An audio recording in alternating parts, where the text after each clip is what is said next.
ऋषि TV के स्वागत करछे। एबे अच्छे मुझे सोनपुर सहर में अष्टशंभु मंदिर मानकर विधिरू गोकुनेश्वर बाबा मंदिर अच्छे आप सीधा सलख देखिपार्छन केते माने केते पानी भरी रही गत 11 तारिख नु है पानी भरी रही तो बहुत श्रद्धालु आसिक फिरी जाऊन और मंदिर परिसर मंदिर देखिपार्छन आप सीधा सलख जे केते पानी जमा रही और बहुत भक्त आसिक फिरिक जाऊन और मंदिर माने 11 तारिख रु आज तक माने मंदिर अपूजा रही है। आम अच्छन आमर पाखे भक्त प्रतिक्रिया नमा आज्ञा आम इनु मंदिर दर्शन लगे आसीलु सकाळु भी आसीलु और रिटर्न कर जाइलु बहुत पानी थिला पूरा बोले फेन आउ थरे आसीलु जे इने काले दर्शन करी हवा बोलिकरी किंतु किछि दर्शन करी नाय हला आ एटा फेरी जाउचो आमे पानी निष्कासन हवा से बाबद रे टिके चेष्टा करबे से माने आउ पानी तो पूरा जमिकी रोचे शनि मंदिर भी शनिवार दिन भी आसीलु फेरी जाइचु आउ आज भी एंता देखुचु जे पानी जमिकी अच्छे चेष्टा करबे केंती आज्ञा को रिक्वेस्ट करूचु जे प्रशासन के पानी टिके निष्कासन करबे जल्दी आउ एबे तो सोमवार दिन आसुचे श्रावण सोमवार भी आसुचे इने तो बहुत भीड़ हेसी आज्ञा आम प्राय सब बेले आसु इनके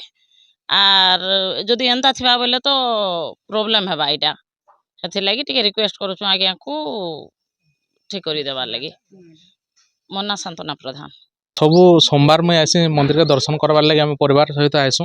तो यहाँ जन बहुत वर्षा होचे से पानी जमिकी रोचे और जल निष्कासन जेहेतु किसी व्यवस्था ना मंदिर पूरा बुड़िक अच्छे तो आगामी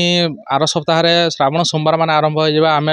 पूजापूजी करवार लगे आसले बहुत असुविधार सम्मुखीन हो जो मंदिर के जाई ना पारबार दर्शन कर ना पारबार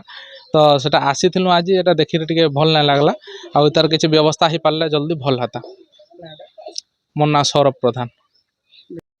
हाँ आप शुणुले भक्त मान प्रतिक्रिया से आसिकी माने आसिक फिरी जाऊन माने दर्शन नहीं कर पारबा कि पूजा नहीं कर पारबा गत 11 तारिख नु इने पानी जमा रही सेपटे